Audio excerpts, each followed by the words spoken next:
wants to begin their running journey next. So actually hindi to sa akin.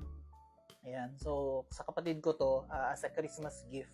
So bago niya kunin to sa weekend, yan. So bigyan natin ng initial expressions based na rin sa paggamit niya. So naitakbo niya na to mga around 5K na. Kasi I'm trying to invite them na tumakbo ganyan.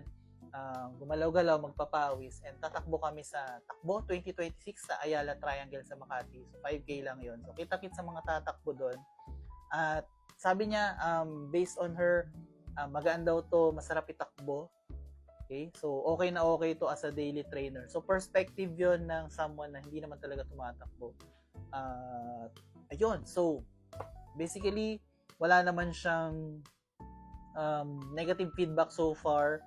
Ayan, no? So medyo nagamit na. Although 5K lang to, so siguro tanungin natin ulit siya after niya tumakbo na or makarami na ng milyahe dito sa sapatos na to. Okay, so colorway wise, okay naman siya, quality wise. Although hindi siya ganun kapulido kagaya ng ibang brands siguro, pero mukha naman siyang durable. Midsole, malambot siya. So comparable siya sa mga ibang brands na medyo mamahalin. And siguro ito lang yung deal breaker niya, no, for some. Itong logo na to na ayan. So ayan, para siyang basketball shoes ang dating. Okay? So that will be all muna for an initial impression of this Chowdan Wind 3 PR. So kung interested pa kayo manood ng mga ganitong type of video na perspective siguro ng non-elite runner, Malako Fuzi, no? Kasi hindi naman tayo professional reviewer din and non-elite tayo.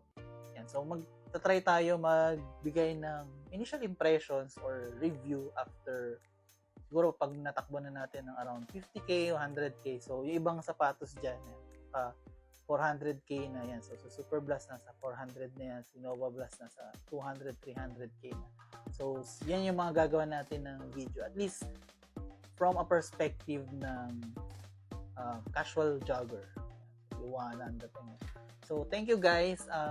Kung interested kayo bumili nito, yan, hanap na lang kayo ng official online channels nila. Yan, so marami naman silang official online shops, and wala pa tayong yellow basket eh. So siguro sa future, yan, so pag may yellow basket na tayo, so yan, check nyo yung yellow basket natin. Pero pa-follow na lang din sa TikTok natin para yan, magkaroon din tayo ng yellow basket someday. So happy running guys. Yeah.